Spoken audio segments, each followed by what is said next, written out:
What it is, what it do. I'm A1, this is Destiny, and in this video, I'm going to be showing you how to solo the Traverse the Abyss part of the Crota's End raid with your Warlock legitly. Yeah, I said it. We're going to be doing it legitly with the Warlock. And in my opinion, guys, when it comes to soloing the Traverse the Abyss part legitly, it's definitely hardest to do it with the Warlock. Because with the Titan, you got the purple bubble shield. With the Hunter, you're practically never even there because you're invisible the whole time. But with the Warlock, you don't get either of those two luxuries. So you basically just have to try to survive for the most part. Alright, so before we get into the video, I do want to show y'all my setup. I used the Vex Mytho class because it has +2 character agility. I also used the corrective measure. I really didn't use my fusion rifle that much, so that one really doesn't matter.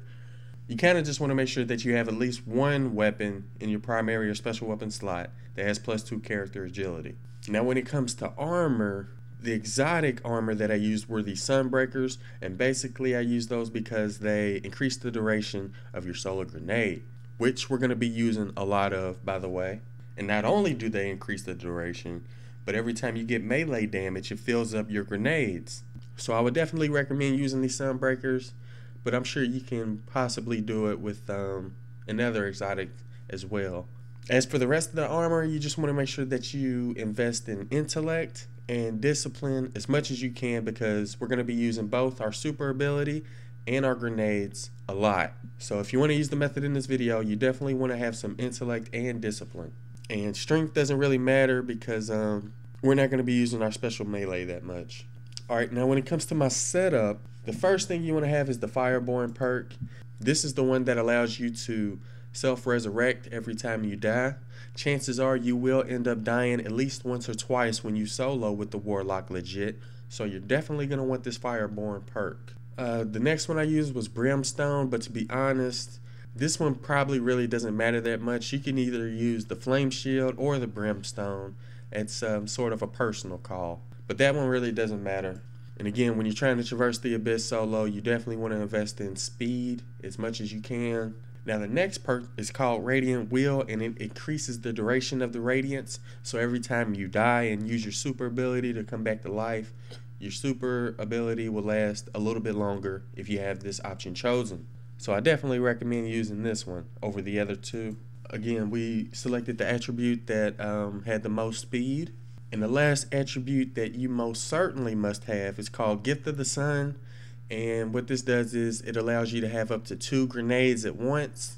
And we're going to be needing those grenades in order to survive. So this one is definitely a must-have in my opinion.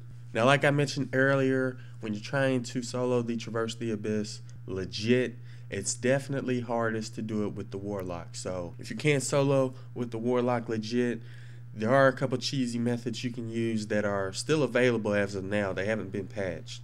So you can either, jump on lights or jump on rocks. That way the thralls can't get to you, and it's a lot easier to do it that way. Now, I wouldn't necessarily recommend doing it that way, but like I said, it hasn't been patched yet, and it is a lot easier than doing it legit.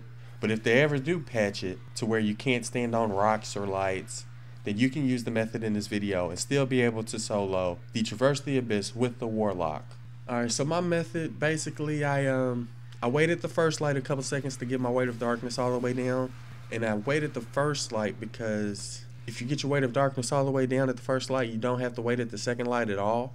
And that way you can just run through the second light all the way to the third light. So that's why I chose to wait at the first light a couple seconds with the Warlock. Now once you get to that third light, you want to use your first grenade immediately. And not only does it kill the huge horde of enemies behind you, but if you have your Sunbreakers on, the solar grenade will last for a long time, and you can actually step inside of your solar grenade and none of the enemies will attack you. So in a sense, it's sort of like the purple bubble shield, except it's a lot smaller and it doesn't last as long. Now the main reason I said you want to use Sunbreakers is because obviously the solar grenade lasts longer, which is a plus, but it also allows you to fill up your grenades every time you melee an enemy. So when you throw a grenade, you can melee some enemies that haven't jumped into the grenade yet, and every time you melee an enemy, it fills up your grenade bar, which allows you to use your grenades more frequently.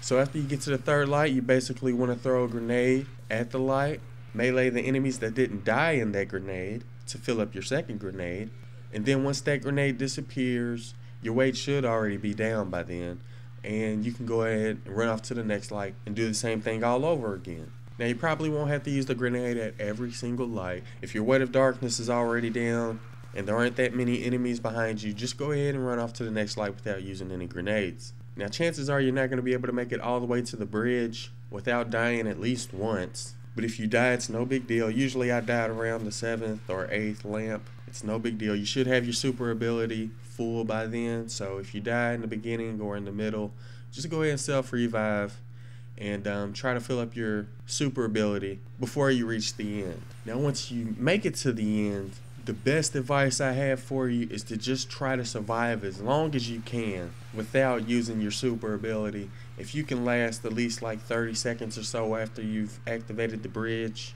then you should be able to make it if you still have your super ability left. I'm gonna be honest, I haven't made it through this entire Traverse the Abyss part solo with the Warlock without dying yet. And I kind of started planning on dying, especially towards the end. But like I said, you want to try to survive as long as you can before you use your super ability, because if you end up using it, once you get to the bridge, chances are you'll end up dying again and not making it across the bridge, because there's a ton of enemies at the end and there's a couple ogres. But we're not really going to be worried about killing the ogres or most of the enemies for the most part. We're just going to be focusing on surviving. So throw your grenades, jump inside of your grenades, kill enemies that are nearby, and melee when you can to fill up your grenade bars. But like I said, chances are you're probably going to end up dying at least once at the end. Just try to survive as long as you can. Anyways, once you die, you're going to have to self-resurrect, obviously. And again, after that, you want to just try to survive again as long as you can.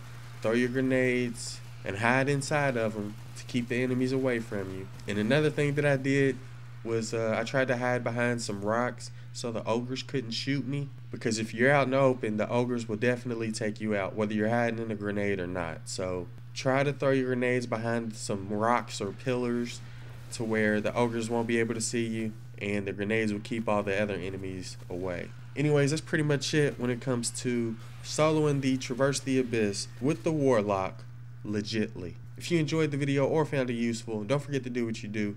I'm A1, thanks for watching.